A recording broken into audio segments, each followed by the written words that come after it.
Mayungod to, yaw-yaw na pudda. Ay, pinaganda kong issue nga mosulod karon 2025.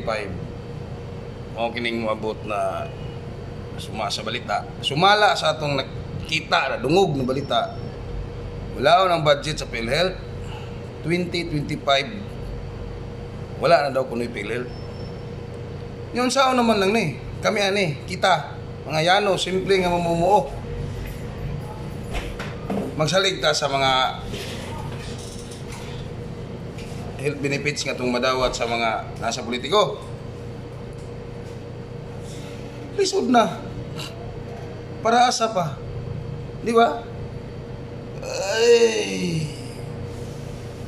Wala ko ng PhilHealth. Asa mo kontribusyonan eh? Pila may katuwing nagbayad ng PhilHealth? Na-refund? Nguna'y pangutana diya og na-by refund ang PhilHealth na mo nga didak sa mong sweldo. Bila ka tuig? Dili lang ako. Dili lang ikaw. Hindi kitang tanan nga nanarbaho. Wala man sa ingon ganay mga health insurance. Natay under sa mga political persons nga nay mga health benefits nga madawat nato. Pero atong una-unaon. Asa na? Atong PhilHealth do na postan daghan nakapulos. Ay.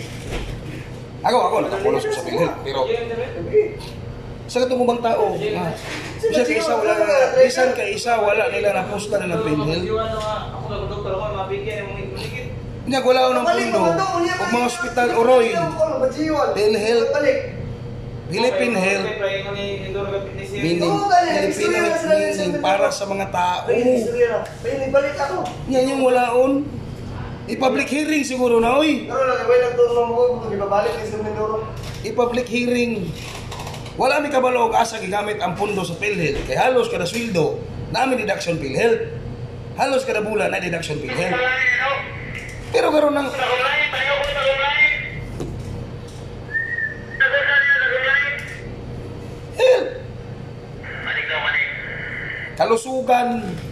kalusugan po ng bawat mamamayan.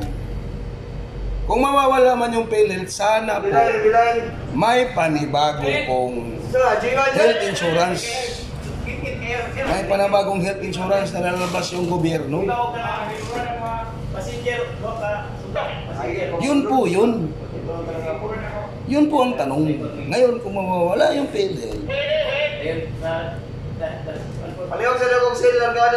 may benepisyo ba? O may bago bang isa sa batas na para sa seguridad ng mga nakararami? Batas para sa mga maralita katulad namin, mga simpleng tao, ordinaryong tao, babayad ng PhilHealth tapos mawawala, walang pundo yung PhilHealth. So paano na yun? Meron mga bagong programa. May bagong programa bang ipapasok? Nasa sang-ayon po para sa mga hospital bills. Sana po meron po. Kung mawalain man yun, kung mawala yung pundo ng PhilHealth, sana may bagong lalabas na mga health insurance para sa lahat. Yun mahirap eh. Kung saan nakadepende tayo, hindi naman kasi lahat may trabaho, hindi lahat merong health insurance na yung medyo may kamahalan ng health insurance. Hindi naman lahat, kasi hindi lahat may trabaho. So yung iba, nandun lang, trabaho personal, mga businesses, yung iba na may negosyo, nagtitinda sa mga kalye, nagtitinda sa mga dampa. Boom! Meron sila mga personalized PhilHealth, personal na PhilHealth. Saan? Ngayon, kung mawawala yun, paano na? Sino ba yung ako nagkagibitan? Sino ba yung sasandaran? Wala silang meron silang hospitalization. Pero mahirap. Kaya kung meron man insurance ilalabas na bago, dapat ngayon na paalam sa lahat, kung wawalain man yung PhilHealth, sana may bagong health insurance. Kung wawalain mo yung PhilHealth na yan, tapos walang ipapalit na iba, i-public hearing siguro. Para nang malaman namin lahat kung paano. Tsaka yung budget, tsaka yung breakdown ng budget, isa sa publiko niya, para malaman namin kung ano at saan nagamit yung pera ng PhilHealth.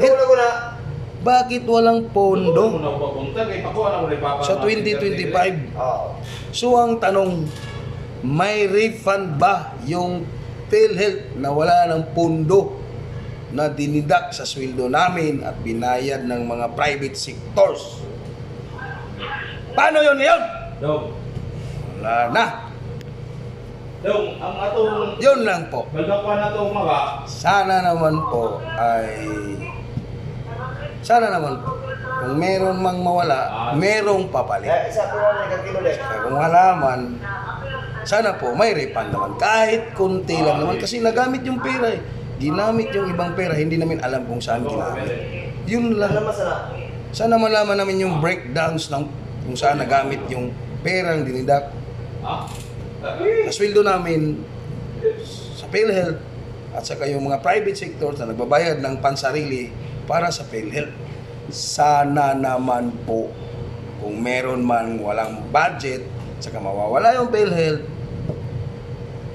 refund lang po, kahit kunti lang naman po, para naman yung mga PhilHealth na binayad namin, magamit din naman namin, di ba?